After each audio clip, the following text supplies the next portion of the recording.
मैं आपको दर्शाना चाहता हूं एक वाक्य, एक वारदात जो उच्चतम न्यायालय में कल हुई, उसके आधार पर कि किस प्रकार से प्रदेश सरकार भी और केंद्र सरकार भी बहुत हद तक जिम्मेवार है इस नाजुक स्थिति के लिए। पहले 2 मिनट में आपको बता दूं कि कल उच्चतम न्यायालय में माननीय मुख्य न्यायाधीश ने, और मैं इसको कोई राजनीति से नहीं लिंक कर रहा हूं, उनका एक अलग वक्तव्य था, लेकिन मैं उसको आधार बना के बात कर रहा हूं अपनी।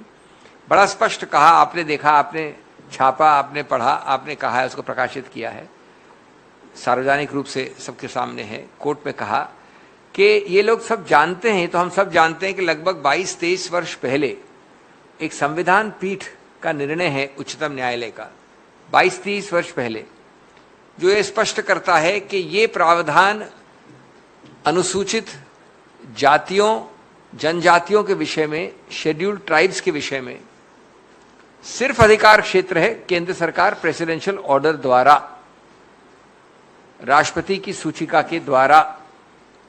इसमें कोई अधिकार क्षेत्र नहीं है, न प्रदेश का, न प्रादेशिक स्तर के हाईकोर्ट का। उच्चतम न्यायालय का भी इस पे नहीं होता हस्तक्षेप, लेकिन उच्चतम न्यायालय एक अलग कैटेगरी में आता है, उसके कोई विशेष प्रावधान होते हैं। और कल उन्होंने कहा कि यह आश्चर्य की बात है कि यह पता नहीं था किसी को, और मणिपुर हाईकोर्ट को भी इसका संज्ञान होना चाहिए। Quote unquote, it is a presidential power to designate a scheduled caste और scheduled tribe. Article 342(1) is clear. और ये कहते हुए कल संविधान पीठ ने उच्चतम न्यायालय में यह भी कहा कि वो निर्णय 23 वर्ष पुराना मिलिंद नाम का एक केस था, महाराष्ट्र से आया है, जहां यही बात कही गई है। और उसके बाद यही मुख्य न्यायाधीश माननीय न्यायमूर्ति चंद्रचूड़ साहब ने 2017 के एक भिन्न निर्णय में यही बात कही है। इस सबका जिक्र हुआ कल। तो दोस्तों, मैं आपसे बड़ा स्पष्ट सीधा 2-3 प्रश्न आपके जरिए करना चाहता हूं। नंबर 1, और ये बड़े आम लेकिन घबराने वाले महत्वपूर्ण प्रश्न हैं, कॉमन सेंस के आधारित प्रश्न हैं, लेकिन महत्वपूर्ण हैं।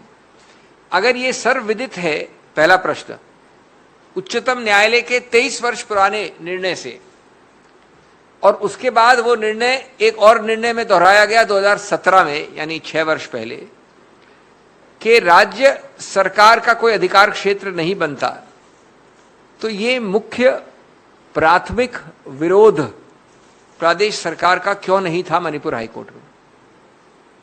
मणिपुर हाईकोर्ट में आप जानते हैं एक आदेश हुआ है कि आप प्रादेशिक सरकार सुझाव क्यों नहीं देते इन जनजातियों के विषय में केंद्र सरकार को सम्मिलित करने के लिए। ये तो आप जानते हैं, ये ऑर्डर हुआ है, जिसके बाद ही सब हल्ला गुल्ला हुआ है मणिपुर में। तो जब ये पक्ष रख रही थी मणिपुर की प्रदेश सरकार, तो प्राथमिक विरोध, प्राथमिक प्रश्न, प्राथमिक मुद्दा होना चाहिए था कि साहब इसमें आप जा नहीं सकते, प्रदेश सरकार का कोई अधिकार क्षेत्र नहीं है, ये तो आप द्वारा निर्णित 23 साल पुराना निर्णय और 2017 के निर्णय के अंतर्गत सिर्फ अधिकार क्षेत्र है माननीय राष्ट्रपति की सूचिका द्वारा। नंबर 2 प्रश्न, क्या ऐसा नहीं पक्ष रखना, ऐसा नहीं कहना और उच्च न्यायालय की भी ये गलती करना, क्या ये सीधा एक गफलत नहीं दिखाता, एक बहुत गंभीर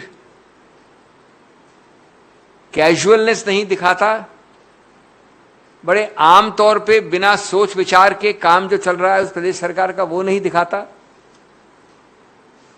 इसका क्या उत्तर और एक्सप्लेनेशन है प्रदेश सरकार द्वारा कि इतनी बड़ी गफलत कैसे की उन्होंने? नंबर 3, उस गफलत का खामियाजा आप और हम और पूरा मणिपुर आज झेल रहा है।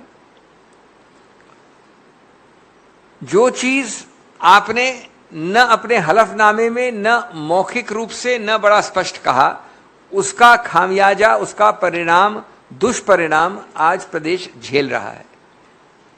नंबर 4, इसके लिए कौन अकाउंटेबल है, जवाबदेही किसकी है? यह बात इसलिए जरूरी है आपके सामने रखना क्योंकि 5 दिन से लोग वहां, जो 6 दिन से लोग मर रहे हैं, हम उस आग को देख रहे हैं।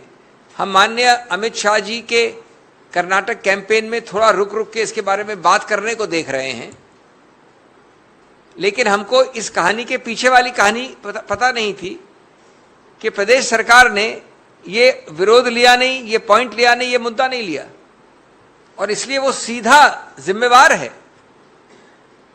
उसकी कैलसनेस और कैजुअलनेस, गफलत, इनएफिशिएंसी जिम्मेवार है उसके लिए। पांचवा प्रश्न,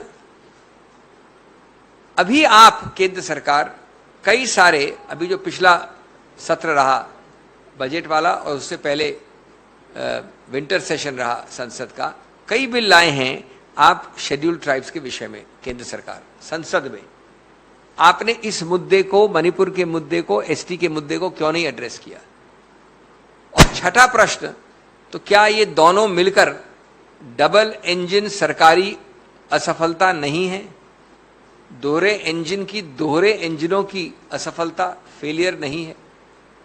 ये इसलिए गंभीर प्रश्न है क्योंकि आज आपका एक नाजुक उत्तर पूर्व का प्रदेश इतने गंभीर स्थिति में है।